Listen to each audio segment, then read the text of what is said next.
조원진 대표님 온다고 미리 열심히 들어와서 많이들 기다리고 계신 것 같습니다. 그래. 인사하시죠. 반갑습니다. 예, 오랜만입니다. 지금 2,300명 지금 시청 중이십니다. 자, 공지를 해서 많이 들어오실 건데. 그래요. 예. 여기 지금 저희가 조금 전에 그 이종건 실장과의 그 대담에서 그 한국당 그 김병준 비대위 출범 이 얘기를 마지막에 다뤘거든요. 예. 예. 그거 어떻게 평가하십니까? 남의 당 얘기라서 하시기에 좀 그러신가요? 제가 얘기 계속 조금 하고, 가운데로 들어오실래요? 계속 얘기하고 있으니까. 네네. 말씀하시죠. 지금 그 선에서 대강 봉합하고 가는 거 아니냐.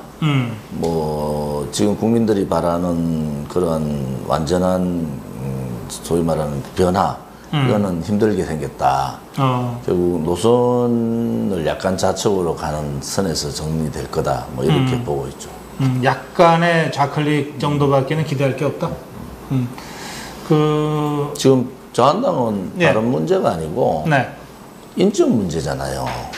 안에 있는 사람들의 문제다. 그 인식 자체를 이 상황이 왜 이렇게 됐고 지방선거가 이렇게 보수의 국민들이 등을 돌리고 있느냐. 이거는 이제 좌파나 중도가 등을 돌린 그 이상으로 보수가 이제 등을 돌려보지 않습니까? 그러면은 그거의 근본적인 이제 원인이 뭔가 이게 제일 중요한데 그 원인점을 못 찾고 있다. 그냥 조금 더 좌로 가면 되는가 보다 이런 생각인데. 대표님 좀 가르쳐 주시죠. 원인이 뭐예요? 기본 인물들의 문제죠. 기본 인물. 아무튼 이 당을 깨고 나갔지 않습니까? 그 이제 소위 말해 그러고 또 복당을 했는데 또 복당한 사람들이 어제 보니까 상임위원장도 많이 맡았어요.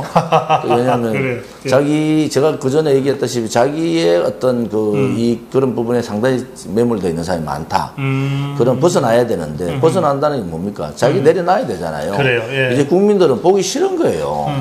그러면 이 탄핵의 이 과정에서 과연 이 사람들 탄핵 소추를 올린 것이 맞느냐?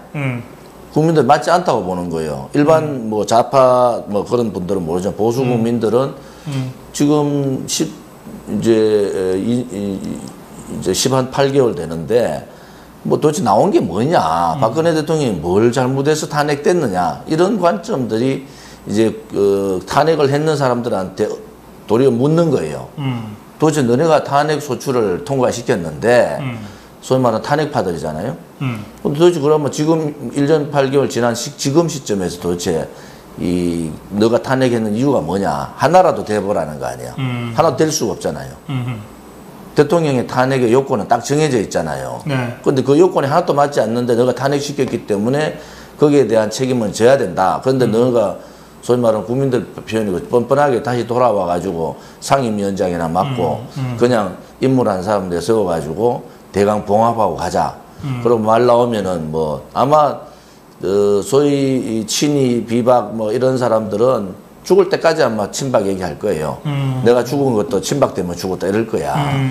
다음 총선이 20한 1개월 남아 있잖아요. 총선 떨어지면 또 그럴 거예요. 공천 떨어져도 친박 때문에 떨어졌다. 총선 떨어져도 친박 때문에 떨어졌다. 그걸 뛰어넘어야 돼. 정치하는 사람은 그걸 뛰어넘어야 된다고요. 그걸 뛰어넘는 그런 용기가 좀 필요한데 지금 자유한국당 내에서 그런 용기를 가진 사람이 있느냐? 저는 거의 없다고 보는 거죠. 예. 저희 대표님 제가 이거 마셨더니 고성국이 혼자서 음료수 마시라고 그러고 한 말씀 하셔가지고 좋은 거 마시고 이거는 물 마시고 사실 물이 제일 좋은데. 예, 물이 제일 좋은 거예요. 이건 이제 이틀 된 겁니다. 네, 하여튼 지금 말씀하신 대로 이 탄핵의 강을 우리가 건너지 못하고 있어요. 자꾸 한 발짝 앞으로 내밀었다가 다시 두 발짝 뒤로 후퇴하고 있는 이런 형국이고, 그러다 보니까 보수 우파 국민들이 죄진 거 있습니까? 맨날 이렇게 헛발질이나 하는 당을 언제까지나 기다려줘야 돼요. 그러니까 다들 이제 등 돌리는 건데 마침내 한국당 지지율이 정의당 지지율보다 못할 상황까지 와버렸어요. 지금 문제는 용기가 없다. 지금 첫째는 탄핵의 요건이 안 되는 죄 없는 대통령을 탄핵해버렸다. 그것도 보수가 앞장서서 김무성, 유승민 두 사람이 앞장서서 했다. 이게 첫 번째고. 그래요. 그럼 이걸 되돌려야 되잖아요. 그러면 두 번째는 지금 더불어민주당이 지금까지 올 상황에서 노무현 대통령부터 김대중 대통령 때도 마찬가지고 찢어졌다가 합쳤다가 뭐 여러 가지 과정을 겪었어요. 그래서 더불어민주당이 왔는데 이게 야당의 생태잖아요. 너무 잘 아시잖아요. 야당은 이 노선이 다르고 생각이 다르면 갈라지는 겁니다. 그렇지. 갈라졌다가 그 국회 안에서는 정책 연대를 해요. 노선은 다르지만 정책적인 부분은 크게 차이가 없기 때문에 정책 연대를 한다고. 그 다음에 그게 더 발전하면은 소위 말하는 연합공천을 하는 거예요. 연합공천. 그러고 대통령 후보 상황이 되면은 단일 후보를 내던 뭐 이런 상황이 가요. 이것이 이제 지금 자유한국당은 아직도 여당의 프리미엄을 못 벗어났다. 그러면 과감하게 이제 야당이다 이렇게 보는 거죠. 야당이면은 야당답게 좀 정치를 해야 되는데 야당다운 정치를 못 하고 있다. 이 더불어민주당이 지금 상황을 보면 뭐 더불어민주당이 잘한 것도 없지만은 그들은 지속적인 노선 투쟁을 하고 있고 그렇죠. 그 노선 투쟁에서 인물 투쟁도 했어요. 사실은 내세웠다가 없어지고 내세웠다 없어지고 이런 인물 투쟁까지 하다가 결국은 하나로 뭉쳤어요. 요 근래만 하더라도 뭐 안철수 문재인 투쟁을 했지 않습니까? 그러다가 또 갈라졌어요. 그래요. 근데 결국은 이 노선 투쟁과 사람 투쟁, 인물 투쟁 이 두 가지를 가지고 우리가 해본 노선 투쟁은 정책까지 다 포함하는 겁니다. 과연 그렇게 할 수 있는 자한당의 능력이 되느냐? 그것을 심각하게 생각하고 있느냐? 저는 그렇지 않다고 보고 있어서 결국은 제 생각에는 싸워라. 더 싸워서 확실하게 승과 패를 갈라라. 어정쩡하게 하면 다음 총선 때 다 죽는다. 그러니까 그 박근혜 정부 때 그 친박에서 당권 그 서청원 후보 내고 비박 반박에서 김무성 후보 내고 해서 그 전당대회 했던 적이 있잖아요. 그때 서청원 후보가 지금도 서청원 의원이 섭섭해하는 게 친박에서 안 밀어줬다 전폭적으로. 그래서 지금도 좀 섭섭해하고 있어요. 근데 어쨌든 그때 굉장히 치열하게 전당대회를 했는데 지금 우리 대표님 말씀하시는 그 노선 투쟁이 그때 있었습니까? 아니면은 치열은 했지만 노선 투쟁은 없었다고. 노선 투쟁이 없었죠. 노선 투쟁은 없었다. 그게 문제인 거예요. 그러니까 지금 제가 말씀드린 게 이 노선 투쟁을 해야 될 토양들이 돼 있느냐. 이 토양이 안 돼 있는 거예요. 거의 대부분이 이제 70% 이상이 초선 재선 그룹들이 거의 다 있는데 그 사람들의 그 내적 요소를 보면은 지금까지 성장해왔는 생활해왔는 그 관점을 보면 다 관료 출신들이 많고 어디에 매여가지고 있는 분들이 많아서 실질적인 우파의 노선 투쟁을 지금까지 뭐 어느 쪽에서도 한 적이 없죠. 가장 노선 투쟁을 많이 했던 분은 이승만 대통령, 박정희 대통령 때죠. 그래요. 가장 강력한 투쟁을 했는데 이제 이 노선의 문제가 불거져 버린 거 아닙니까? 지금은 이제 쉽게 말하면 체제 전쟁이다 이렇게 얘기를 하는데 저는 박정희 대통령과 김일성의 체제 싸움이다 이렇게 정의를 하고 있어요. 현 시점을. 그러면은 정당이 보수를 자칭하고 있는 정당은 이제 보수의 가치를 세우고 그 노선 투쟁의 싸움이 붙어야 된다. 그러면 그것이 이제 안에서는 노선 투쟁이지만 바깥으로는 체제 전쟁이 되는 거예요. 그럼 체제 전쟁을 할 수 있는 그러한 준비가 돼가 있느냐. 그래서 제가 우려를 하는 게 준비 안 돼 있다. 그러면 갈라서라는 거야. 그렇지 않으면은 이게 국민들이 저 사람들이 노선 투쟁을 한다든지 체제 투쟁을 하는 것이 아니고 소위 말하는 친박 비박 간에 이 붕당 투쟁을 하고 있다. 그런 상황이 되면은 이거는 국민들의 조롱거리밖에 안 된다는 거야. 그래서 갈라서는 게 맞다. 그래서 갈라서서 자기 영역을 확보하고 자기의 그 투쟁성을 더 강조하면 된다. 지금 또 하나는 문재인 정권 자체가 우리가 생각했던 것보다 훨씬 좌측에 가 있어요. 그리고 훨씬 이 속도가 소위 말하는 자유민주주의, 반대한민국, 반자유민주주의, 반시장경제로 가는 속도가 굉장히 빠르게 가기 때문에 이것을 지금 우파들이 못 따라가는 거예요. 그러다 보니까 한참 뒷분막 치잖아요. 그러면은 양쪽이 경쟁 체제가 돼야 된다. 우파 내에서도 정당도 경쟁 체제가 돼야 된다. 지금은 뭐 바른미래 저는 민평당인가 합쳐가지고 가는 바람에 지금 완전히 가버린 거고 그러면은 안에서 갈라서서 이 경쟁, 소위 말하는 우파 정당, 보수 정당끼리의 치열한 경쟁을 바깥에서 하는 게 맞다. 안에서 하면은 국민들이 볼 때 너가 또 친박 비박 싸우냐, 뭐 이렇게 하기 때문에 네. 그렇게 하는 것이 오히려 보수 국민들, 우파 국민들한테 자그마한 희망이라도 줄 수 있는 거 아니냐. 그래요. 그렇게 예. 생각합니다. 제가 대표님 말씀을 쭉 들으면, 제가 요즘 고민하는 것하고 굉장히 맞는 부분이 좀 공감대가 있어서요.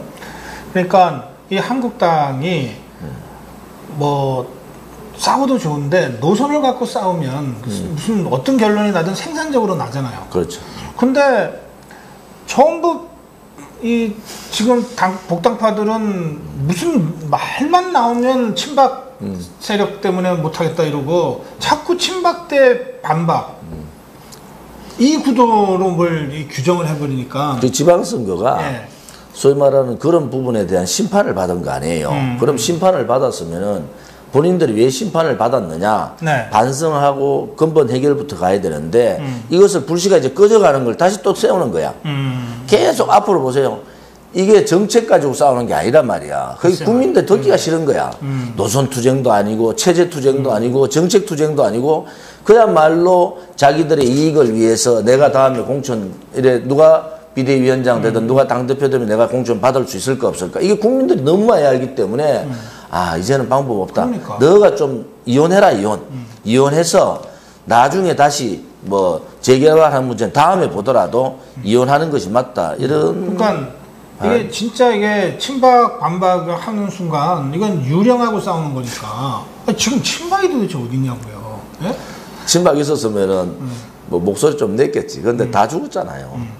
그러니까 당내에서 뭐 김진태 의원이 노선 투쟁하자고 백날 주장을 해도 노선 투쟁이 안 이루어지는 거예요. 노선 투쟁 개념 자체를 모르는 사람들이 많은데 어떻게 됩니까? 그렇지. 노선 투쟁은 또 진짜 치열하게 공부 안 하면 또 할 수도 없는 거고. 자, 하여튼 그런 앉아서 이제 우리 고성국 대표님 같이 저랑 앉아서 노선 체제 투쟁을 한번 얘기를 하면은 2박 3일 동안 얘기할 수 있는 준비가 돼야 되잖아요.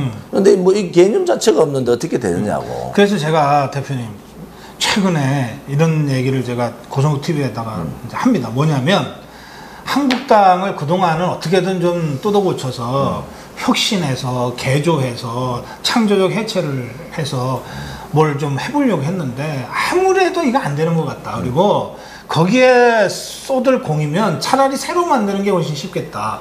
이렇게까지 제가 생각을 하게 됐습니다. 그래서 오히려 보수의 구심을 정치권 밖에서 새로 만드는 쪽으로 지금 고민을 지금 하게 됐습니다. 제가 이렇게 말씀드리거든요. 그러면서 제가 이렇게 얘기해요. 흔히 이제 정치권에서 인적 쇄신 얘기할 때 보면 뭐 음주운전은 안 돼, 뭐 무슨 개파 막말은 안 돼 이렇게 뭐 안 돼를 쭉 쓰잖아요. 그러면 나머지는 여기만 안 걸리면 된다는 뜻이잖아. 그런 방식으로 하면 안 된다. 정확하게 보셨어요. 이제는 새로운 보수 핵심 가치에 몸을 던질 수 있는 사람, 그리고 그동안에 이 경제활동, 사회활동을 통해서 그 신망과 능력이 입증된 사람, 이런 식으로 몇 가지 되는 기준을 딱 정해놓고 이 기준에 들어가지 않는 사람은 다 안 되라고 해야 된다. 제가 기준을 지금 이 시점에서 소위 이 보수 우파 국민들을 대신할 수 있는, 대변할 수 있는 그 기준이 뭐냐. 이게 되게 중요하잖아요. 그렇죠. 아무튼 첫째는 이 대한민국의 정체성. 그게 자유민주주의와 시장경제인데 이 정체성에 충실하냐. 이 자기가 냈는 예를 들어서 법안이라든지 여러 가지 내용을 봤을 때 정체성에 충실하냐. 이게 가장 중요하고.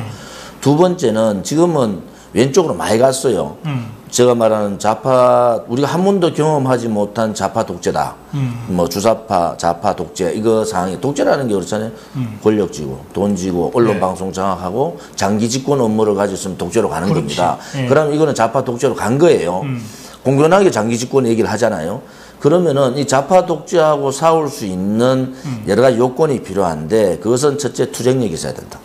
두째는 용기가 있어야 되고 세 번째 청렴해야 됩니다. 청렴하지 않으면 한 방에 죽습니다. 그렇지. 이 청렴성. 그다음 네 번째는 애국심이 가장 있어야 되는데 이 네 가지를 가지고 있는 인품이 되느냐. 이것이 기준이 돼야 돼. 지금까지 살아온 과정은 그렇게 중요하지 않다. 그러면 지금 우파에 제가 바깥에 나와 보니까 굉장히 좋은 분들이 있는 거예요. 네, 네. 또 지금 이 정권에서 탄압을 받은 분들도 굉장히 좋은 분들이 많아요. 자기 목소리 내고 뭐 실례를 한 분 얘기하면 고영주 선생 같은 경우 뭐 자기 목소리 하잖아요. 아, 그럼요. 예. 그런 사람들이 모일 수 있어야 된다. 자, 그러면은 이 자한당이 자기 혁신을 하지 못하면은 바깥에서 혁신을 하게 만드는 방법은 뭐냐? 선거를 통해서 자한당을 죽이는 겁니다. 선거를 통해서. 그러면은 국민들이 볼 거예요. 지금 자한당에 제가 아까 처음에 말씀드린 대로 김병준 비대위원장이 갔다는 것은 노선만 조금 바꾸고 그냥 덮어서 가겠다는 건데 이건 안 된다. 그러면 바깥에서 제가 말하는 요건을 가지고 있는 이런 사람들이 충분히 있다고 보고요. 지금까지 바깥에서 목소리를 냈지만 정치권의 벽 때문에 못 들어간 분들이 있어요. 젊은 사람들도 있고. 그렇죠. 예. 자, 이 사람들을 모으자. 자, 우리는 이런 사람들이 모여서 새로운 정당을 가지고 보수 정당의 개념을 가지고 가겠다. 그러면요. 다음 총선 전에 벌써 지지율에서 판결이 나는 거예요. 그래. 그게 예. 국회의원이 아니 마크롱이나 샌더스나 트럼프가 무슨 자기 지지하는 국회의원이 많아가지고 된 게 아니잖아요. 우리나라도. 자, 우리가 우파 운동을 그렇게 가보자.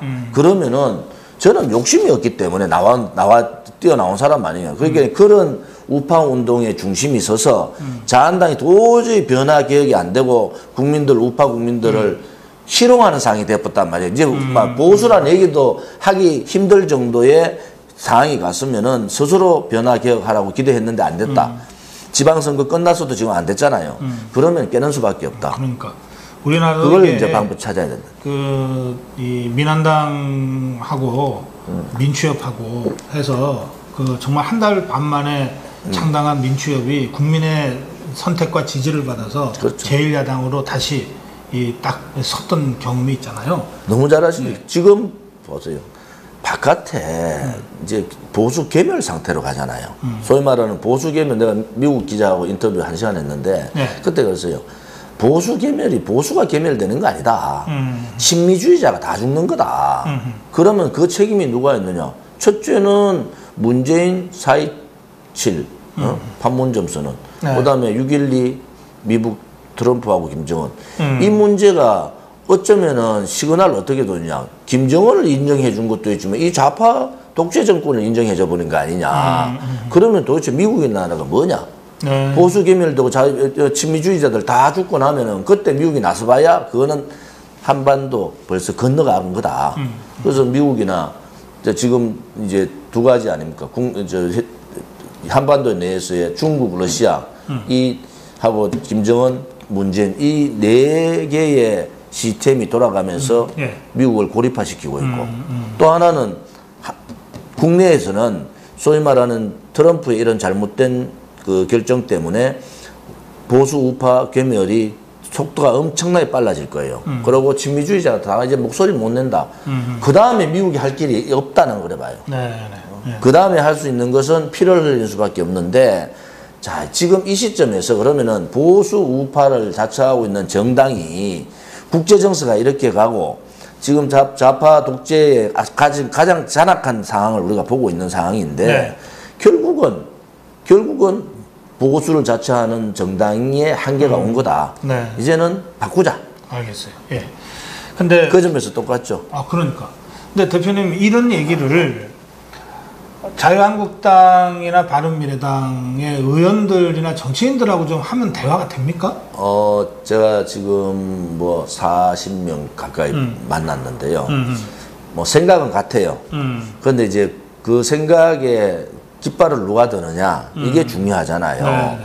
누가 깃발 들었다고 보면은 좀 흠결이 있어. 그래서 이게는 우리가 생각하는 새로운 우파 정당이 아니다. 만약에 그분들이 나온다 하더라도 국민들이 아니 저 사람 안 돼. 그러면 우파 정당 바로 만들어. 똑같이 제2의 자한당 꼴 될 것 같으면 만들 필요 없다. 이거 아니겠어요? 그래서 많은 고민들을 하고 있어요. 지금 안에 내부에서도 어느 선에서 이제 같이 갈 거냐 깰 거냐 뭐 안 그러면은 어차피 제 표현이 그래요. 결국은 낭떠러지에 떨어져서 머리가 박혀봐야 안다. 너가 지금 떨어지면서도 이게 낭떠러지인 줄 모르고 있는데 낭떠러지에 떨어져가지고 머리 박혀보는 순간에 알면 늦었잖아요. 아니 6.13에 이 정도 대패하고도 몰라요? 그러니까 그게 위기는 아는데 대책 방안을 모르는 거야. 위기는 아는데 대책 방안이 뭐야? 자기 걸 다 내려놓으면 되잖아요. 제가 삼선이라고. 근데 난 그래 얘기했다. 삼선 의원 다 불출마 선언해라. 삼선 이상. 너가 자한당에 내가 한 명만 더 있었으면 우리 당에 그러면 저도 불출마 선언했을 거야. 이게 내가 그러면 좀 이상한 상황이 전개될 것 같은데 원외정당이 돼버리니까. 그 내가 얘기는 그런 상황으로 가면은 국민들이 고개 조금 돌리고 그때 비대위원장을 모셔가지고 그때 이 뭐 노선을 전환시키든 뭐 하는 게 좋겠다. 그 제가 엊그저께 지난주 토요일에요. 젊은 보수들 토론회를 우리가 하고 있거든요. 근데 그 저기 박근영 최고위원인가? 네. 네 하고 바른정당의 한근영 최고위원하고 바른정당의 당적을 갖고 있는 이선정이라는 여성 젊은 여성하고 그다음에 지금 당적이 없는 최승호라는 젊은 이 세 명이서 토론을 했어요. 당연히 다르지 생각이. 그런데 토론 과정에서 이게 보수의 핵심 가치를 중심으로 이렇게 수렴이 되더라고요. 한 번 만나서 더구나 카메라 앞에서 1시간 토론해갖고 뭘 의기투합까지 당연히 못하죠. 그런데 자주 해주세요, 자주. 자기들 이런 식의 토론은 처음이라는 거예요. 그래서 저는 그 고성 TV부터 젊은 보수들부터 토론을 시작해야 되겠다. 예? 정치인들은 서로 빤히 무슨 얘기인지 다 알면서도 자신의 이익을 두드리다 보면 할 말 못하지. 그렇죠. 예? 예, 그러니까 그런 젊은 보수들에서부터 먼저 함께하는 이 목소리를 좀 내야 되겠다. 예, 제가 하여튼 저희들 그렇게 하겠습니다. 좀 계속 관심 가져주시고요. 그다음에 여기 뭐 워낙 그 문자들도 많고 우리 조원진 대표 지지를 표하시는 분들이 많아서 제가 일일이 제가 추천 못 드리겠고요. 문재인 정부에 대해서 좀 한 말씀 해주세요. 이런 문자도 꽤 많이 들어와 있어요. 그래서 제가 지금 최근에 문재인 대통령이 한 두 가지 이 조치에 대해서 이제 대표님 의견 좀 여쭤볼게요. 이게 묘하게 어제 수석보좌관 회의에서 나왔대요. 하나는 최저임금 2020년까지 10,000원 올리겠다고 하는 공약 못 지켜서 죄송합니다라고 사과를 했어요. 이게 문재인 대통령이 집권하고 나서 첫 번째 사과예요. 이거를 수석보좌관 회의에서 하더라고요. 두 번째는 기무사 계엄령 관련 문건 모든 보고 관련을 즉각 나한테 제출해라. 이 지시를 했어요.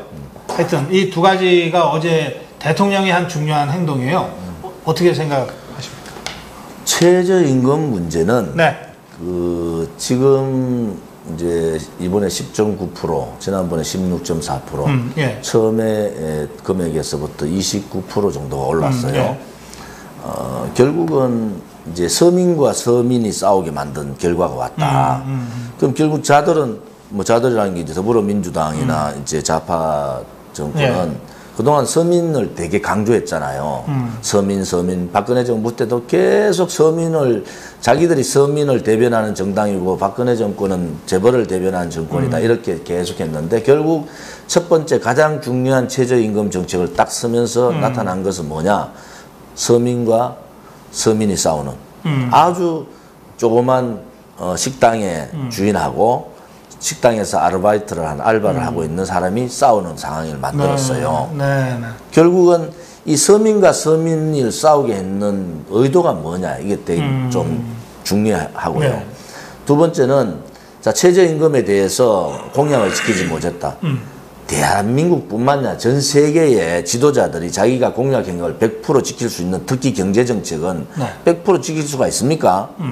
정책을 썼는데 그 상황이 변화가 오잖아요. 지금같이 한미 FTA 재협상해야 되고 미중 간의 무역 전쟁이 벌어지고 원유값이 올라가고 그죠? 여러 가지 상황들이 좌파 정권이 돌아서 세금 올리고 규제 안 풀어주고 뭐 이렇게 되니까 환경이 변한 거 아니에요. 그렇죠. 예. 그러면 자기가 하고 싶었던 정책이라도 이 정책을 써서 나라가 망하겠다, 경제가 망하겠다 하면 빨리 걷어들이는 게 맞잖아요. 그거를 억지로 가가 또 이번에 10.9%를 또 올려요. 네.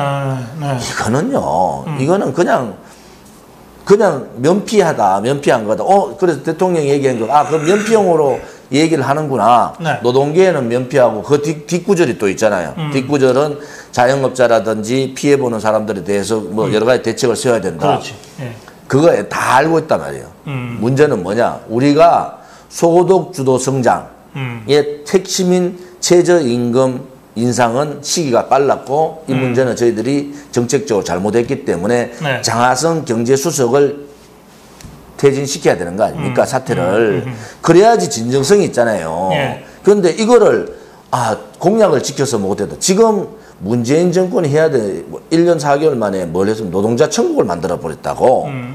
그러면은 기업은 뭐 대기업이든 뭐 중소기업이든 소상공인이든 아무튼 이 상황에서 압박을 엄청나게 받고 있는데 네. 결국은 그 압박이 경제적으로 올라갈 수 있는 경제 성장을 하고 삶의 질이 그들이 말하는 저녁이 있는 삶이 되는 게 되면 되는데 그게 아니고 다 같이 무너지는 상황이 오는 거예요. 투자 줄고 예. 소비 심리 줄고 그러니까 경제 전체가 완전히 무너지는 상황이 왔기 때문에 이것은 바로 이번에 지난번에 인사 조치할 때 예. 장하성 경제수석을 빼면서 소득주도 성장의 핵심인 최저임금은 저희들이 판단 잘못이다. 이거에 대한 희망을 가지고 있지만 지금은 안 된다고 중단을 시켰어야 되는 거예요. 네. 면피형으로 10.9% 올리면서 해가지고 이제는 올해 안에 자영업자가 100만 이상이 이제 폐업합니다. 폐업. 근데 안 되는 줄 알면서 왜 저렇게 고집부리죠? 자존심 때문인가? 자촉이 있잖아. 자기를 지지했는 제가 항상 얘기해요. 자기 지지층 때문에? 본인이 능력이 있어서 된 사람하고 본인이 민노총, 정겨조, 좌파시민단체 290개의 친북, 종북 혹은 진보시민단체 등을 얻고 그럼 완전 볼모로 잡혀있는 통진당 등까지 얽어봤잖아요. 그러니까 대통령이 됐는데 이걸 대통령이 되는 순간에 네. 국가관이 있고 제대로 애국심이 있으면 그 저는 만약에 털어버려야지. 그래 됐다. 저는 민노총하고 얘기할 거예요. 민노총한테 도저히 이래 되면은 GM, 그 다음에 한국 GM, 현대자동차, 대기업, 금속노조 대기업들 다 죽는다. 조선도 다 죽으니까 이거 우리가 당신들 이해하고 설득해라. 그렇게 좌파가 좌파를 잘 알 거 아니에요. 그러면 설득을 해가지고 뭘 해야 되느냐. 예. 긴급 재정 발동권을 내려야 되는 거예요. 지금 무역 전쟁이 벌어지고 환율이 지금 이런 상황이 되고 지금 외국 단기 자금들이 빠져나가고 네. 그 징후가 빨간 불이 벌써 3개가 켜졌단 말이에요. 그러면은 국내에 투자는 없고 기업 이전은 많아지고 이미 그럼 뭐라고 하죠? 외국으로 가는 건 뭐라고 그러나? 이주민이 많아지고 그죠? 이민 가는 사람이 많아지고 뭐 이런 상황이 오면 이거는 경제에 빨간불이 켜졌다. 그래서 설득을 해야 되잖아요. 그렇죠. 설득을 해서 자 이거 민노총한테 하자 이런 상황인데 도저히 위험해서 안 되겠다. 그러니까 우리가 몇 가지 부분은 좀 안 되니까 긴급 재정 발동을 해서 좀 동결을 시키고 가자. 네. 그래 돼야지 좌파들이 장기 집권을 할 수 있는 거지. 지금 여같이 몰아붙여가지고 우파들 제갈 다 물리고 말 못하게 하고 억압시켜놓고 막 경제정책으로 제가 제일 답답한 게 뭐냐. 경제는요. 경제는 그렇게 해서 정치하고 달라가지고 경제는 문지방이 넘어가면은 못 되돌리는 거예요. 제가 문지방론이라는 게 문지방을 넘어가서 포퓰리즘 정책을 한번 쓰면은 그것을 되돌리면 엄청난 저항이 있는 겁니다. 예. 공무원 연금 개혁할 때 그랬잖아요. 맞아요. 그걸 갔던 거를 다 되돌려니까 그 저항이 엄청난 것 같이 이 단추를 잘못 끼웠다. 결국은 지금 14개월, 1년 이제 한 3개월 됐나? 네. 그래 됐는데 결국 이제 그들이 얘기하는 소득주도 성장 실패, 혁신 성장 실패. 그럼 뭘 가지고 성장하겠다는 거예요? 빨리 전환해야지. 우리가 이 상황에서 우리가 이 소위 말하는 경제 이론에도 없는 좌파학자들의 이론을 가지고 해봤더니 안 되더라. 근데 거기서 이 사람들이 지금 뭐라고 그러냐면 이명박 박근혜 정권이 국간에 돈만 모아놓고 제때 못 써서 문제다 이러고 있잖아요. 그러니까 저는 그쪽에 정책의장이나 누구든지 간에 저하고 토론을 하면 했으면 좋겠어요. 이게 그냥 다 털어놓고 자, 경제정책 하나만 가지고 얘기하자. 그럼 박근혜 정부의 경제정책, 지금 문재인 정권의 경제정책을 놔놓고 하나하나 한번 얘기하자. 해보자. 원전, 또 다음 최저임금, 근로시간 52시간 단축, 성과급 폐지, 전체의 중요한 10가지를 놓고 그쪽에 최고의 경제전문가 나와라. 한번 토론해보자. 그래, 한번 붙어봐야 돼요. 글쎄 말이에요. 그래야지 그 사람들이 도대체 국민들이 뭘 생각하는지를 알 거 아니에요. 근데 대표님, 그런 거 있잖아요. 이명박 박근혜 정권 때는 그런 걸 뭐 KBS나 MBC가 무슨 심야 토론, 100분 토론에서도 그런 거 비슷하게는 해줬거든. 했지.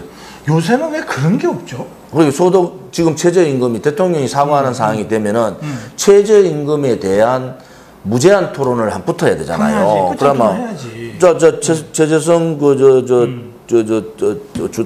소상공인인 대표 나와라. 그다음에 최승재. 최승재 노동자 대표 나와라. 예. 그다음에 여기에 대해서 예를 들어 조원진이가 관심이 조원진이도 나오고. 그러니까 그런 거 나와라 해서 언론에서 계속해서 토론을 붙어 보면은 왜 본인들이 최선이라고 보는 거예요. 본인들의 반대하는 부분은 다 악으로 보기 때문에 악과의 대화를 안 하는 겁니다. 토론 대상이 아니다. 토론 대상이 아니다 보는 거예요. 우리가 다 결론 내렸고. 우리가 다 가는 길로 갈 테니까 너가 국정농단하고 뭐 이래 붙여가지고 너 국정농단 적폐 세력들이 어디 감히 TV에 나와서 토론하냐. 이상해요. 그러니까 그런 생각이야. 그러니까 담론 구조가 지금 자꾸 없어지는 거예요. 그렇게 안 해도 언론 방송이 장악돼가 있는데 그래 안 해도 자기들 하고 싶은 대로 다 언론 방송 내주는데 왜 굳이 이 자기들이 잘못한 걸 드러내 가지고 언론 방송에서 토론을 붙입니까? 근데 국민한테 사과를 해야 고성국 대표 같은 고성국 이 TV가 그래서 중요한 거예요. 사실. 이게 길이 없다니까 진짜로. 글쎄 말이에요. 예. 아니 근데 제가 오늘 제가 그 얘기했어요. 다 뭐 좋다 뭐. 근데 왜 사과를 수석 보좌관들 모아놓고 하냐. 자기가 공약 못 지킨 게 잘못됐다고 사과하는 거면 공약 약속은 A4 용지 들고 또 나와서 해야 되니까 부끄러운 거지. 아 그런가? 아니 박근혜 정권 때 그런 식의 박근혜 대통령 보좌관들 앞에서 뭔가 하는 거를 유체이탈화법이라고 하면서 얼마나 비난했냐. 올해 안에 100만 자영업자가 물러납니다. 폐업을 해요. 네. 자 그러면은 100만 자영업자가 폐업하면요 4분의 1이 폐업하는 거예요. 이게 나라가 망한 거잖아요. 그런데 수석 보좌관 불러놔놓고 별로 제3자 합법이 그거 아닙니까? 그렇지. 노동계에 대해서 내가 공약을 못 지켜서 죄송합니다. 그러놓고는 여기에 대해서는 대책을 세워달라. 이거 완전히 제3자 결정권이 대통령이 가지고 있는데 왜 제3자 합법을 쓰냐고. 네. 하여튼 그 점에서는 점점 상황이 심각해져 갈 거다. 그 기무사 문구는 어떻게 보세요? 기무사 전부 나한테 문구는 갖고 오라고 국회의원들은 다 알아요. 기무사 이 내용의 위수령 부분을 쭉 보면 뭐라고 나왔느냐. 예. 지금 촛불 집회 부분하고 태극기 집회를 분리해놨어요. 거기 이제 1,400만 뭐 얼마 돼 1,200만 얼마 1,500만 뭐 1,200만 열이는 일어났다고. 여기는 뭐 18회하고 여기는 14회하고 여기는 따지고 보면은 이거를 동일 숫자로 따지면 태극기 집회가 많다는 결론이 나와요. 그런데 이제 그 당시 언론 방송도 잘못된 게 나온 거 아닙니까? 기무사의 판단을 보면 여기는 1,400 얼마고 여기는 1,200 얼마인데 여기는 18회고 여기는 14회야. 이걸 균형적으로 맞춰보니까 태극기 집회 인원이 많은 거야. 첫째 하나 그게 하나 이번에 밝혀졌는데 그 얘기는 또 아무도 안 해. 태극기 집회는 없는 거지. 그 당시 탄핵 당시 없듯이 얘기했는데 지금은 그 문건에 그래 나와 있어요. 두 번째는 이쪽은 문재인 씨가 직접 얘기했거든. 이거 안 되면은 퇴진 안 하면은 혁명이다. 이래 얘기했다고. 그래요. 이쪽은 일부에서 내란 조짐이 있다. 이래 나왔단 말이에요. 그 문구에 다 나와요. 여기에 대해서 어떠한 상황이든 간에 북한의 지금 이 위급한 상황에서 대비를 해야 된다. 이게 문건이에요. 문건이고 그 다음에 여기에 필요성에 대해서는 과거의 여러 가지 계엄령이나 이런 부분에 대해서 국민들의 여러 가지 우려가 있기 때문에 굉장히 신중하게 법적 절차를 밟아서 해야 된다는 문안이 나와 있어요. 그렇죠. 자, 이 부분에 대해서 얘기를 별로 안 해. 그냥 무슨 딱 터트리니까 제가 요즘 언론 방송이 참 한심한 게 4월 27일 날 판문점 하니까 제가 그 무효다 이렇게 했잖아요. 이게 북핵 폐기 아니다. 이렇게 무효라고 했더니 그날부로 해가지고 이 사람들은 야 이제 종전 협정하고 평화협정하고 통일 가는다 해가지고 막 한 보름 동안을 떠든 거야. 계속 보름 동안 떠들어.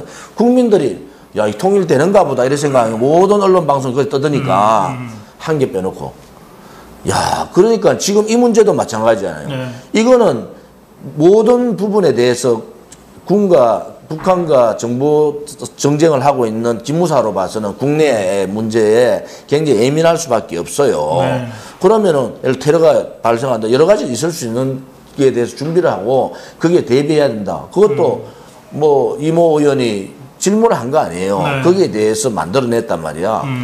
그런데 이것이 갑자기 어떻게 둔갑인가? 이게 내란으로 이제 둔갑하는 거야. 그래. 예. 지금 그렇게 가고 쿠데타로 있어요. 예. 둔갑하는 거야. 그 핵심은 뭐냐? 결국은 국정원장 세 사람 집어넣으면서 국정원 무력화 장악해버렸잖아요. 자, 기무사, 군이, 아무튼 군이라는 것은 실존하고 있는 병력을 갖고 있는 지휘관들이 있고 병력이 있는 거예요. 자, 여기를 장악을 하는, 무력화하는 또 기무사를 해체하는 단계로 가고 있다. 속내는 다 보인단 말이에요. 속내는. 네. 속내는 다 보이는데 이것을 그냥 그런 식으로 해가지고 기무사가 대단한 문건을 숨기고 있는 것 같이 네. 문건 공개된 게 다예요. 그것을 무슨 문건을 더 갖다 줍니까? 아니 조사단을 구성했으면은 특별수사단을 수사단이 수사할 때가 좀 기다려봐야 되잖아요. 그럼 수사단을 왜 구성하냐고. 그러니까. 그럼 대통령이 수사단을 구성해놓고 야 자료 내한테 다 보내. 그럼 대통령이 수사하는 거예요 지금. 이거는요 월권도 이런 월권이 없는 거예요. 그것이 국정농단이라니까. 지금 수사단한테 너 그 자료를 수사단을 구성해가 어젠가 그저께 임명장 줬잖아요. 네. 그런데 그 하자마자 야 자료 청와대로 다 가져와. 이게 무슨 소리예요 도대체? 그러니까. 그럼 청와대의 지침에 따라서 수사단은 그냥 그 지침에 따라서 하는 겁니까? 이렇게 생각하는 게 도대체 맞느냐는 거야. 이렇게 생각이 맞느냐는. 근데 그 부분에 대해서 비판을 아무도 안 해요. 도대체 대통령이 왜 자료를 왜 달라 그러냐. 수사단한테 맡겨놔야지. 그렇지. 수사단에 발표했는데 미진하면은 예. 재수사 요구를 할 수는 있어요. 그거는 국민의 뜻에 따라 할 수 있는데 어제 수사단 임명받았는데 오늘 자료 청와대로 다 가져오라 하면 도대체 뭘 하겠다는 제가 거예요? 오늘 아침에 두 가지로 비판을 했어요. 하나는 아니 그런 기본적인 사실관계도 확인 안 하고 독립수사단부터 설치했냐 그럼. 응? 그다음에 두 번째 독립수사단을 발족시켜놓고 자료를 다 챙긴다 그러면 그 자료 다 모아갖고서 독립수사단한테 줄 생각이냐. 그게 우리 두 사람 얘기 안 해도 이심전심이 뭐 얘기하면 벌써 똑같은 생각들이 일반적인 바르게 생각하는 사람 그래 가질 수밖에 없는 거예요. 그렇죠. 예. 아이고 문자들 너무 많아서 조금 좀 확인합니다. 그 참 저 대표님 여기 있잖아요 문자. 친중 뭐 이런 논란이 대표님한테 계속 따라다닙니까? 친중? 예. 지중이라고 바꿔 지중? 좋겠는데. 예. 그 좀 설명 좀 해주세요. 그 제가 지난번에 나오셨을 때도 그런 문자가 몇 번 있어가지고 박근혜 정부 예. 때 네. 제가 이제 중국에서 네. 사업을 했잖아요. 그러면서 네. 이제 18대 국회의원이 됐지 않습니까? 네. 그때 제가 뭘 했느냐 그러면 제중 한국인의 부회장을 했어요. 그리고 옥타라고 세계 무역 포럼, 세계 무역 포럼, 한인 무역 포럼이 있어요. 네. 거기에 중국 회장을 했다고. 그러니까 이 옥타하고 이런 부분을 이제 활동을 한 거죠. 제가 국회의원 2번 떨어지고 대우에 근무하다가 그만두고 국회의원 떨어지고 이제 중국과 사업을 했는데 그래서 중국에 대해서 많이 알죠. 좀 뭐 제가 협상도 중국말로 할 정도를 하니까 그러세요? 사람 앉혀놓고 이제 뭐 경제적인 우리 사업상의 협상을 하더라도 제가 지방 출장 가면 제가 하는데 여기 조진핑이라고 음해하는 사람들이 많습니다. 그래서 문제는 뭐냐? 예.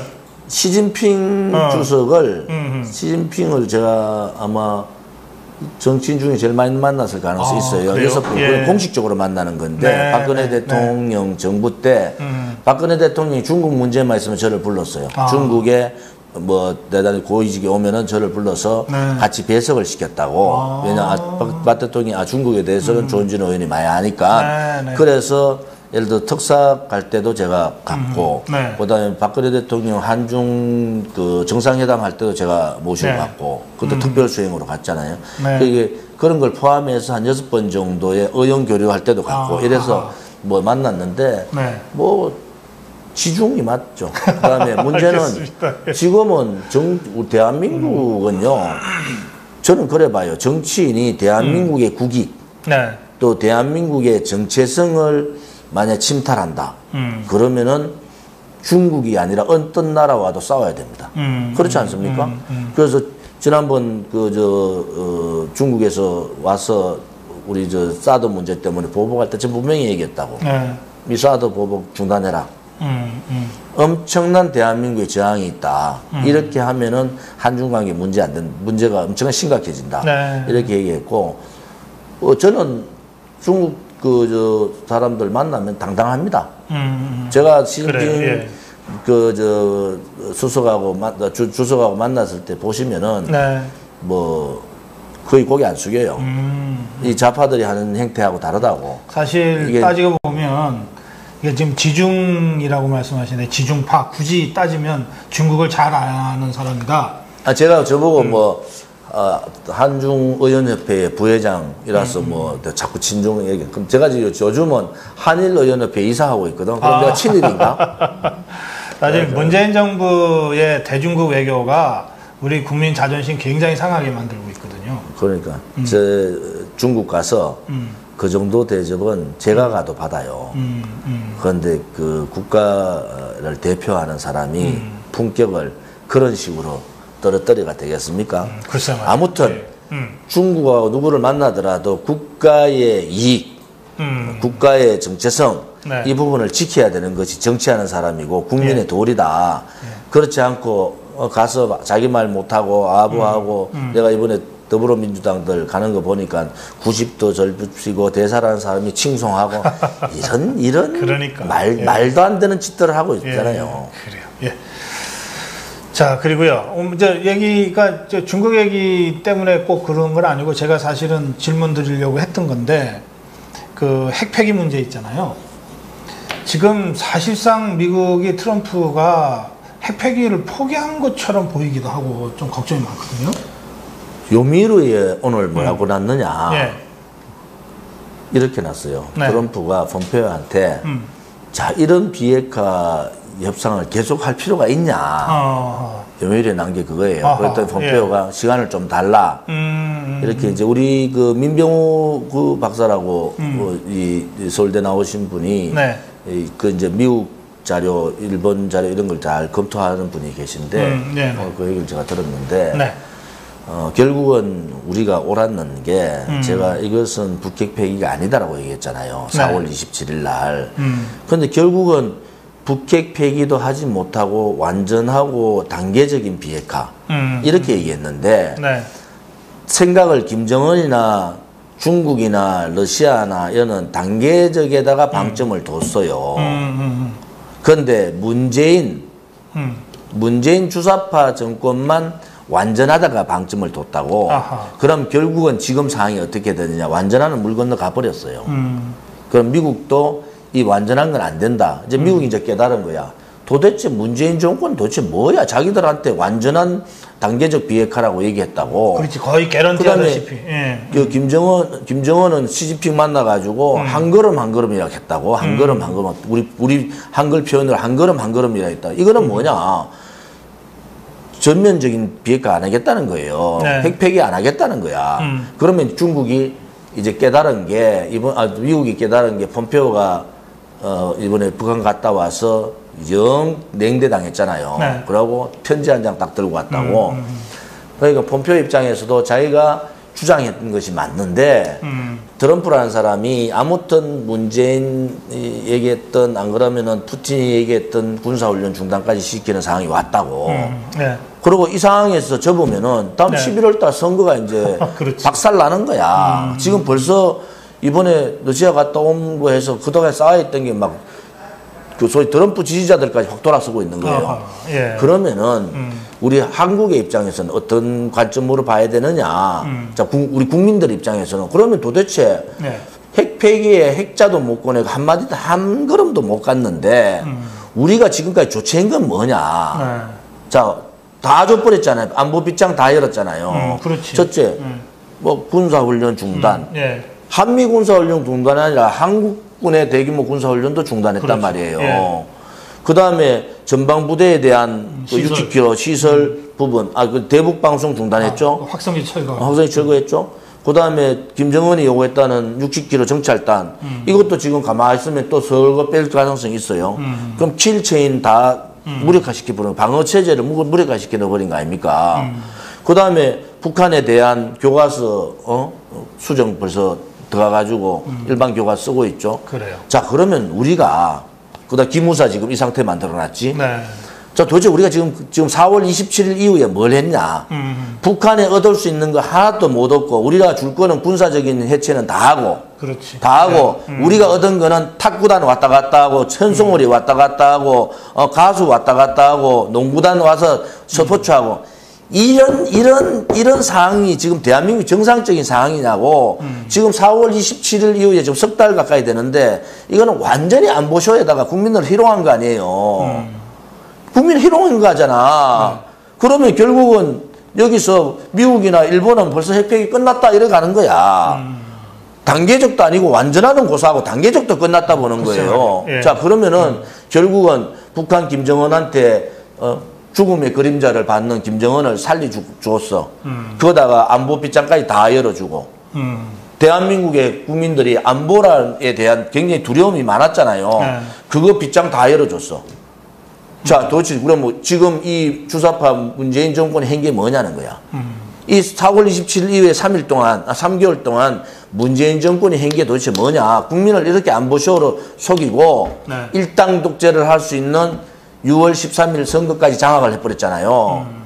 그럼 도대체 지금 3개월 동안 뭘 했느냐는 거야. 글쎄 말이에요. 여기에서 우리가 새롭게 되돌려서 좀 생각해봐라. 도대체 국민들이 왜 이렇게 이런 상황에 대해서 속고 가느냐. 언론 방송이다. 언론 방송.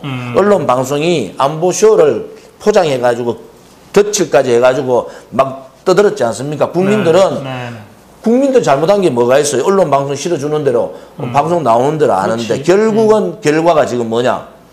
오늘 굉장히 중요한 포인트를 한 거예요. 트럼프가 스스로 그것이 오보일 수 있지만 거기에서는 그래 놨다만 요미우르에서는 스스로 이런 비핵화 회담 계속할 필요가 있느냐. 폼페오가 시간 더 달라. 야, 도대체 그러면은 우리 국민들은 실체인 방어체제 다 무너지는 상황 만들고 대북관 다 없어지고 군인들은 그냥 군복무 단축까지 지금 갔다. 이게 심각하다. 그게 제가 두 가지가 이 정권의 가장 무너질 수 있는 큰 점이 뭐냐. 안보쇼가 끝이 났다는 거야. 이제 국민들이 알기 시작했다니까. 그리고 경제. 민생. 민생 경제가 무너졌다. 그러면은 오래가지 못한다. 그 안보 얘기 한 가지만 더 하면 이제 전문가들이 참 이게 황당한 상황인데 문재인 정부의 안보 정책을 전망 예측하려면 문정인을 보면 된다 이래요. 선각자잖아. 그런데 안보 전선에 무너뜨리는 전선에 제일 앞장서 있는 사람이 문정인. 문정인이라는 사람의 가장 최근 발언은 뭐냐면 지금의 정전 체제를 종전 선언을 하고 나서 평화협정으로 옮기면 주한미군이 여기 계속 한반도 남한 지역에 주둔할 명분도 이유도 없어진다. 이 얘기거든. 그러고 영원한 역풍이 있으니까 그 다음 얘기가 뭐냐 말을 바꿨지. 주한미군 얘기는 지금 거론할 문제가 아니다 이렇게 말을 바꿨는데. 그래. 그리고 인권 문제는 지금 북한한테 먼저 얘기하면 안 된다. 하여튼 이랬어요. 그러면 주한미군도 결국은 문정인의 말대로라면 이 사람 말은 한 6개월 있으면 현실이 되니까 결국은 주한미군까지 빠져나가는 건가? 어떻게 전망하세요? 뭐 지금 상태로 계속 속이면은 안보쇼를 속이면은 그래 가는데 이제 국민들이 이제 미국이 이제 안게 된 거지. 문재인 주사파 정권의 실체를 안게 된 거고. 또 그것을 준동했던 게 뭐 오늘 여러 가지 얘기가 나오는 게 문정인, 그 다음에 키신저, 트럼프 라인 얘기도 나와요. 그런 징후들이 있다고. 그런 징후들이 있고, 워싱턴 포스트지에서는 이렇게 했다고 국방 정보국에 인용을 해서 핵폐기 안 한다. 벌써 핵탄두하고 플루토늄은 감축이 들어갔다. 네. 이렇게 발표를 했단 말이에요. 그러면 이제 국민들이 아무리 국내 언론들이 그걸 숨기려 해도 한두 군데는 나올 수밖에 없잖아요. 네. 외국 언론이 방송이 나오면 그렇죠. 그게 네. 아무튼 한국으로 들어오게 돼 있다고 이제 국민들이 알게 된 거예요. 도대체 우리가 지금부터 계속 해야 되는 게 이제 안보 쇼는 끝났다. 네. 그 다음은 뭐냐? 다시 되돌려라. 다시 되돌려라. 절대 김정은은 핵폐기 안 한다. 이게 원칙 아니겠어요? 네. 그럼 다시 되돌릴 수밖에 없다. 이렇게 가야 되는 입장이다. 이래 보는 거죠. 그래요. 나는 미국은 되돌릴 준비가 돼 있을 것 같은데 자기들이 판단 착오했다 그러면 미국이라고 하는 건 미국이 트럼프가 열을 더 받아야 돼. 시스템으로 움직이니까. 방법은 결국은 11월 달까지 3개월, 4개월 남아 있잖아요. 아니 근데 제 걱정은 뭐냐면 이 소득주도 성장 1년 한 3개월에서 실패했는데도 고집부리잖아요. 그러면 이 안보 정책의 실패가 분명해졌는데도 문재인 정부가 고집부릴 수 있지 않냐. 그러니까 제가 미국 기자하고 얘기했는데 두 가지 얘기했어요. 네. 자, 김정은 괴뢰 정권의 아킬레스가 뭐냐? 두 번째 문재인 정권의 아킬레스가 뭐냐? 문재인 정권의 아킬레스. 자, 김정은의 아킬레스는 아무튼 인권 탄압이다. 북한 그래요. 인민에 대한 노예와 같은 인권 탄압이다. 이것을 미국이 전격적으로 치야 된다 이제. 이것을 자 국면 전환을 하는 거예요. 네. 자 그러면은 문재인 정권의 아킬레스는 뭐냐? 이것은 자기들이 말하는 촛불혁명, 제가 말하는 촛불 사회주의 혁명을 통해서 죄 없는 대통령을 불법 감금 시킨 거예요 지금. 그들은 법치라고 얘기했지만 그거는 법의 문제가 아니란 말이에요. 네. 자, 이 문제에 대해서 미국이 전격적으로 들고 나와야 된다. 자, 문재인 정권에 대해서는 박근혜 대통령의 정치 보복을 뛰어넘는 인신감금에 대한 인권 문제를 들고 나오고 이것은 문재인 정권의 정통성, 리티머시의 문제예요. 이걸 건드려야 되고 북한의 김정은에 대해서는 북한 주민의 인권 문제를 들고 나와야 된다. 그래서 미국이 국면 전환을 지금 신뢰 다 잃었단 말이에요. 이 비핵화 문제 때문에 국면 전환을 할 시기가 됐다. 네. 저는 그렇게 보는 거죠. 아, 그래요. 알겠어요. 하여튼 이 부분은 이 트럼프 행정부의 입장이 먼저 좀 올바른 방향으로 서야 뭐 우리 보수파와 미국의 주주사회가 좀 연대해서 문재인 정부를 좀 바른 길로 좀 인도하는 하여튼 이런 좀 복잡한 절차를 거쳐야 비로소 조금이라도 바로 잡힐 것 같아요. 트럼프 정부도 정치적인 일정이 있잖아요. 네. 그러니까 이렇게 질질 끌려다니지는 않을 거다. 그래요. 북한한테. 그러면은 뭐 한 달 상간 동안에 더 끌려다니면은 이제 신뢰가 다 무너져 버려요. 근데 저는 이 보수파 정치인들이 다른 건 몰라도 이런 문제는 좀 더 적극적으로 뭐 의원 얘기도 하고 뭐 좀 이 목소리도 내고 해야 될 것 같은데 너무 이런 부분에 있어서 좀 소극적. 특갈비 못 서게 하니까 자기 돈 내고 갈 사람이 별로 있겠어요. 못 가는 거죠. 하여튼 그래요. 자, 그렇고 그다음에 이제 또 한 가지가 드루킹 문제예요. 지금 특검 뭐 허위범 특검 뭐 저쪽에서 뭐 이사한 그 사무실까지 어쨌든 압수수색까지는 갔어요. 근데 어떻게 전망하세요? 용두삼이라는 얘기예요. 용두삼이. 용두삼이라는 얘기인데 제가 볼 때는 사두절미다. 사두절미. 사두절미. 처음부터 뱀 대가리에 꼬리 끊는 작업이다. 이렇게 보는 거죠. 그것은 왜냐 그러면은 국민 여론을 얻지 못했다. 특검을 하는 거는 맞다고 보여요. 제가 특검 투표하는 안 갔어요. 네. 왜 안 갔느냐? 특검 하고 국정조사 동시에 안 하면 안 된다. 그렇지. 예, 이 무소불위의 권력, 또 자기들이 하고 싶은 권력이 있는데 특검이 뭘 어떻게 하겠냐. 특검한테 힘을 실어줄 수 있는 방법은 국정조사를 통해서 특검 조사 대상자를 텔레비에 나오게 하는 겁니다. 텔레비에 나와서 그 말을 다시 뒤집으면은 위증죄로 걸리잖아요. 그렇지. 예. 그러니까 뒤집지 못하도록 만들어 놓고 특검이 수사를 하는 거예요. 그런데 이 한 바퀴가 빠져버렸어. 그래서 제가 사두절미다. 네. 처음부터 뱀의 대가리였고 다음에는 꽁지를 자르는 작업이다.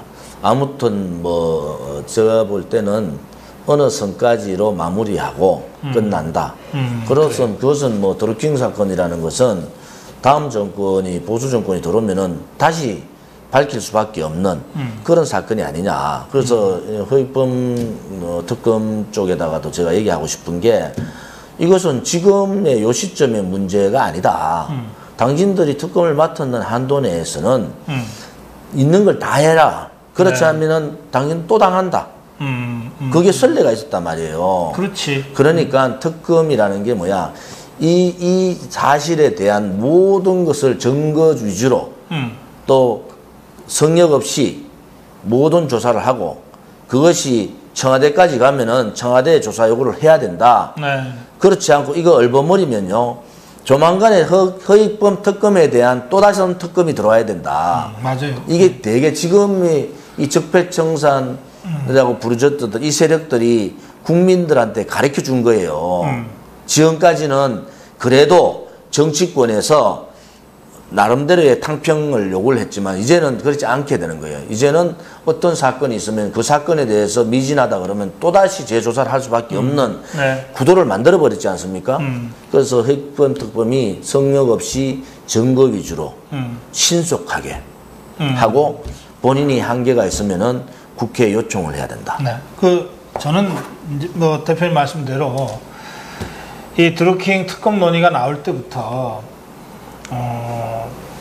통상적으로는 이 검찰 수사 지켜보고 경찰 검찰 수사 지켜보고 미진하면 특검, 그것도 미진하면 국정조사 이렇지만 이 사안의 심각성을 감안해서 국정조사와 특검을 동시에 추진해야 된다 이렇게 처음부터 주장했어요. 그러니까 그게 맞는. 근데 이제 결국은 그게 안 됐는데 제가 왜 안 됐을까? 또 앞으로는 그러면 국정조사 가능성이 있을까? 저 별로 높게 안 보게 됐어요. 이유가 이런 것 같아요. 우선 드루킹은 지금까지 드러난 사실만 놓고 보더라도 이 일당들이 2017년 5월 9일 대선 전후한 활동이 아니라 2016년 10월부터 매크로를 돌렸다는 거잖아요. 그럼? 이것은 박근혜 대통령 탄핵 과정에 탄핵이 들어온 거죠. 개입한 거예요. 이게 이제 문건 그렇잖아요. 숫자도 나온다고. 예, 그러면 요 당시에 어떤 문건을 어떻게 했다고 그렇죠? 숫자까지 예, 나온다고. 그럼 무슨 얘기가 되는가 하면 박근혜 전 대통령 탄핵 과정에 이 드루킹 일당들의 여론 조작으로 완전히 정말 이 못된 사람 만들어 놓고 못난 사람 만들어 놓고 그걸 기정사실로 해놓고 탄핵으로 돌입한 거 아니에요. 그럴 때 앞장섰던 사람들이 지금의 김성태 권한대행, 장제현 수석대변인 이런 사람들이 김무성. 김무성. 그러니까 아니 바른정당 띄운 건 띄운 거고 그건 뭐 더 말할 것도 없지만 그 국회 탄핵 의결이 12월 9일 날인가 있었는데 12월 6일하고 7일 이틀 동안 청문을 했잖아요. 그때 청문회를 그렇게 시간적으로 이런 청문회를 협상해준 사람이 정진석이야. 정진석이고 원내대표. 거기에 위원장이 김성태잖아요. 그리고 김성태가 위원장하고 고영태 이렇게 띄우고 했는데 문제는 뭐냐? 네. 문제는 이 드루킹이 하나가 아닐 가능성이 되게 많아요. 네. 제가 특검에 기대를 못 한다는 게 이 킹크랩이나 이런 부분들이 네. 드루킹이 사용했던 부분들이 과연 어느 몇 군데 연결을 해서 사용했느냐 이게 되게 중요한 문제예요. 네. 첫째 이게 하나 있고 두 번째는 자, 이 박근혜 대통령의 탄핵 소추를 할 때 그때 분위기가 어땠냐 국회에서 예. 지금 도지사가 있는 누구는 가서 좀 배우자고 한 사람이에요. 촛불 집회 가서 그는 지금 도지사 돼 있다고. 그런데 네, 문제는 네, 뭐냐 네, 네. 그런 그 소위 말하는 조작된 여론, 네. 조작된 여론에 의해서 대통령을 탄핵시켰잖아요. 네. 그러면은 제가 거짓, 선동, 조작, 뒤에 업무, 기획까지 들어가요. 네. 이 5가지가 다 있었던 것이 박근혜 대통령에 대한 탄핵이다. 네. 그래서 박 대통령께서도 그래 얘기했잖아요. 거짓이 산을 이루는 거 있는 것 같다. 네. 그래서 제가 얘기하는 거짓, 선동, 조작, 업무, 기획의 한 파트가 네. 이 한 파트, 소위 말하는 거짓 조작의 한 파트만 밝혀진 거다.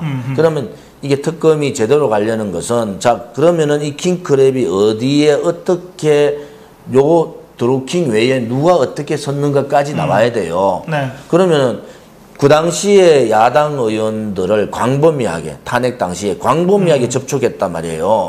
그러면 이 사람이 네. 아무 의미 없이 접촉했느냐? 그렇지 않아요. 노, 김, 또 다른 누구 막 광범위하게 접촉을 했고 국회를 지지날듯이 왔다 갔다 한 거예요. 네. 자 그러면 이 탄핵이 도대체 뭐에 일어났느냐? 거짓에 의해서 선동됐다는 거 아니에요. 그렇지. 그러면 거짓은 여론 조작을 통해서 거짓을 선동하고 그다음에 그것을 받아가지고 언론 방송이 선동 조작하고 JTBC가 국민들을 태블릿 PC 딱 하나 갖다 놔놓고 예. 공갈 협박한 거 아니에요. 자 그러면 근본적으로 한계가 있는 게 이 특검이 지금 이 정권에서 이 특검이 이런 식으로 할 수 있겠느냐는 거야. 그게 핵심인데 그러면은 예. 정통성이 없다는 것을 공원천하에 알리는 건데 그것이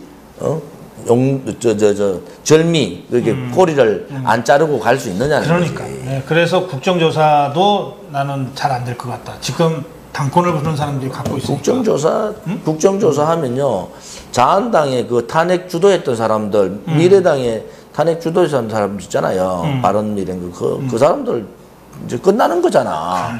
그러니까 적당한 선에서 국정조사 얘기 안 하고 제가 그래서 안 된다고 그렇게 얘기한 이유가 국정조사 없는 특검은 의미가 없다.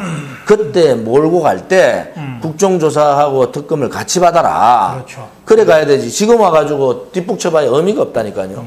그래요.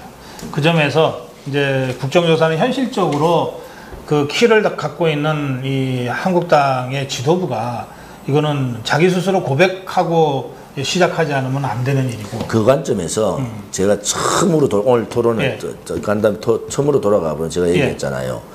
자, 우리가 자기 반성을 해야 된다. 그럼 그 자기 반성이 뭐냐? 자, 보수 우파가 이제 무너지는데 근본 해결책을 못 찾고 있다 그러잖아요. 근본 해결책 지금 나온 거예요. 방금 말해서 근본 해결책이 뭐야? 탄핵이 거짓이다. 우리가 잘못했다. 석고대죄하고 우리는 정치판을 떠나겠다. 이게 근본 해결책이에요. 죄 없는 대통령, 전 세계에 지금 대통령이 감옥 간 지가 474일째입니다, 오늘날. 474일째요. 그러면은 결국은 뭐가 됩니까? 거짓 탄핵 아니에요. 죄 없는 대통령 감옥 보냈는데 주동했던 사람들은 이제 석고대죄 해라. 네. 결국은 그게 두렵기 때문에 국정조사를 못 하는 겁니다. 그러면 일반 우리 우파 국민들 왜 조은진 니는 왜 특검하는데 왜 탄성 안 하고 안 하냐? 저는 벌써 정치판을 알잖아요. 안에 내용들 알잖아요. 이거 국정조사 지금 이 판에서 국정조사 없는 특검 의미가 없다. 특검에 어떤 용난 특검이 나와도 이 어렵다. 그렇죠. 아마 국회의원 1명, 2명 뭐 이 정도 2명도 한 1명 정도 이렇게 대강 정리하고 끝날 가능성이 높다. 저는 그래 보는 거예요. 알겠습니다. 제가 며칠 전에 이제 서울역 집회 현장에서 잠깐 뵀어요. 어디 지방 가시? 예, 저는 그 지방 출장 가는 길이었는데 매주 토요일 날 계속 대한애국당이 중심이 된 태극기 집회를 서울역 쪽에서 하고 계시잖아요.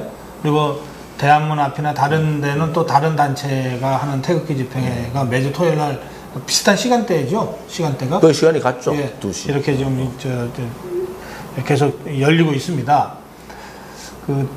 언제까지 하실 거예요?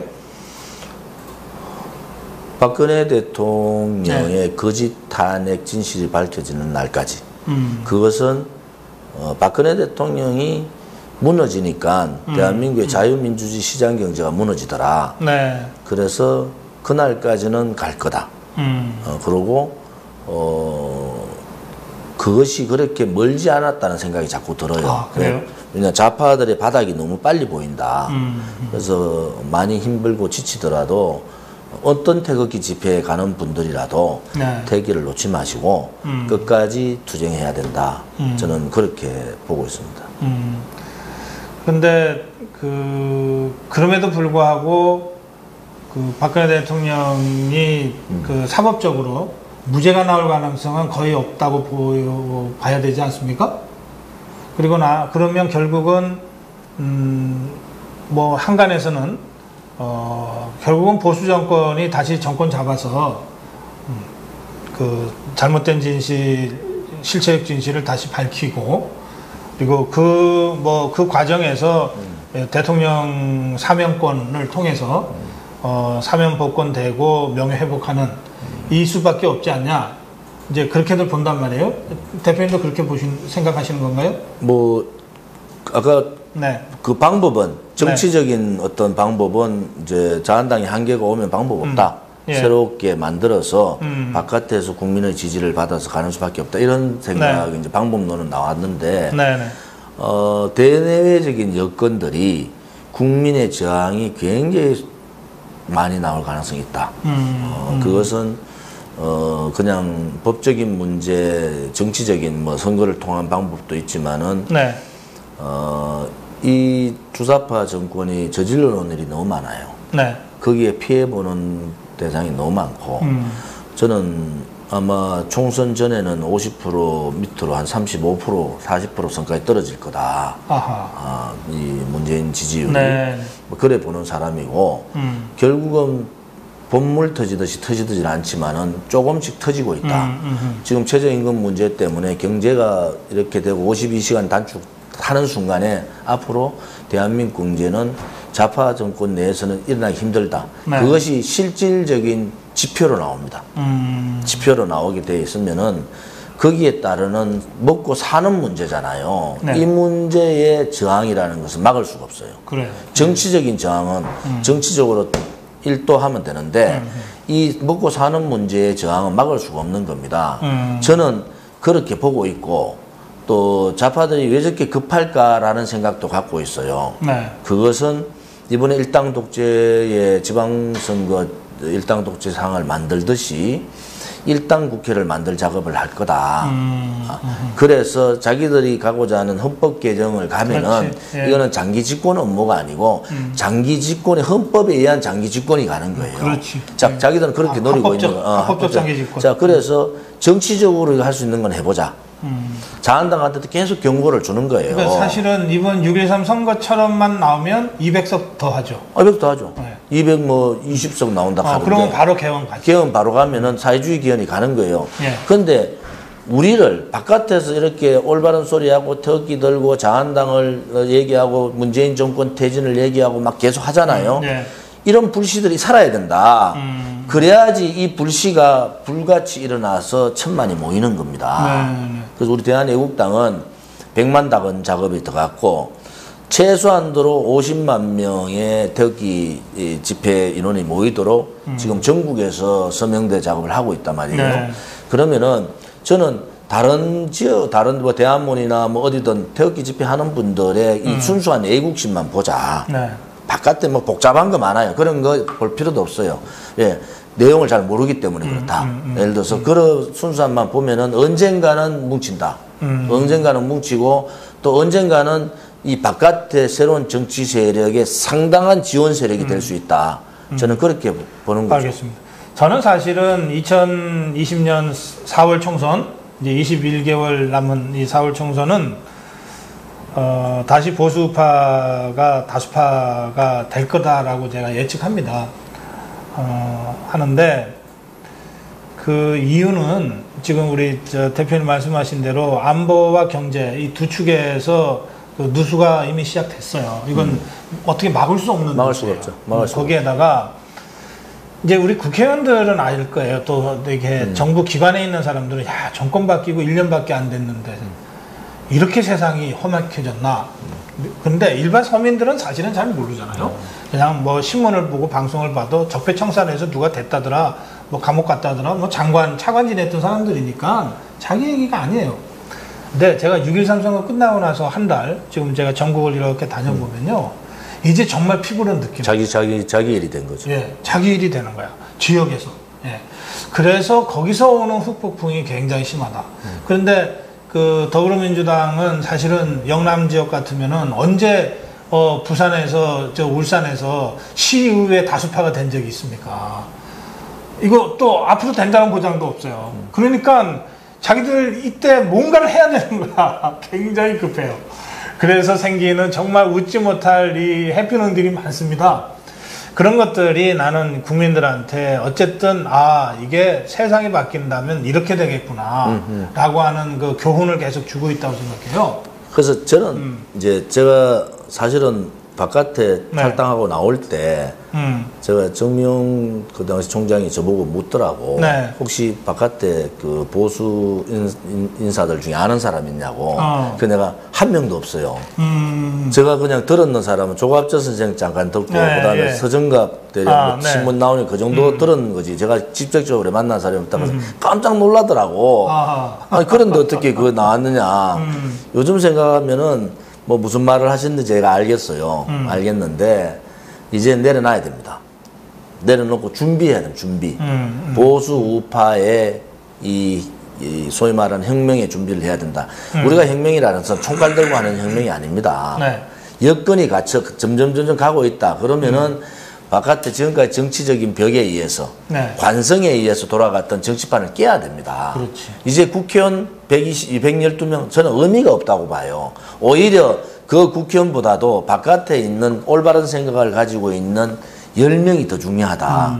그래서 조금 이렇게 서로 간에 문제가 있더라도 이거는 덮을 건 덮어주고 네. 이제 대비해야 된다. 준비하자. 그리고 새로운 정당을 만드는데 두려울 거 없어요.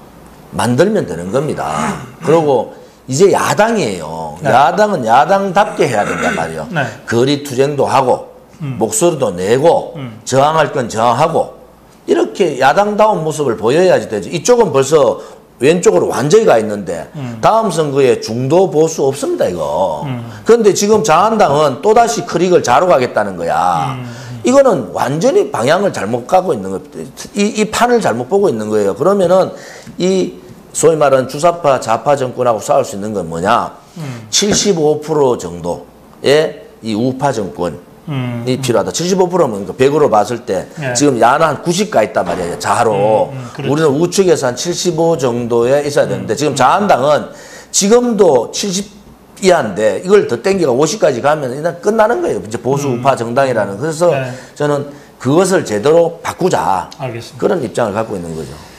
예, 이 1시간이 훌쩍 넘어서 예, 아주 뜨겁게 예, 여러분들 같이 시청하시면서 예, 조은진 대한애국당 대표 와, 이게 지금 현 시청률. 예, 같이 야. 들었습니다. 예, 가끔 나오셔야 되겠습니다.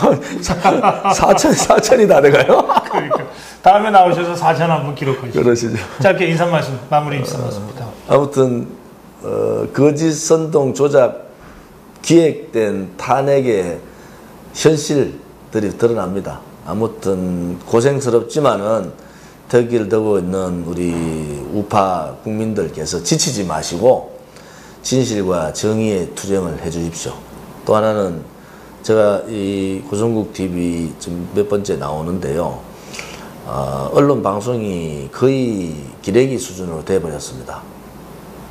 이제는 이런 부분들을 전달할 수 있는 매체를 우리가 만들고 크게 세워야 됩니다. 그런 의미에서 많은 분들이 유튜브나 이런 대담 토론 부분들을 시청을 해서 많은 분들이 가입을 하시면 좋겠다. 그것이 대국민 홍보고 대국민 계몽이 되는 거다. 이렇게 보고 있습니다. 고맙습니다. 예, 대한애국당 조은진 대표와의 대담이었습니다. 아주 뜨겁게 성원해 주시고 같이 참여해 주신 시청자 여러분께 감사드립니다. 예, 저는 내일 아침 9시에 여러분 다시 뵙겠습니다. 고맙습니다. 예. 아주 이 대표님 인기가 아주 짱이시구만.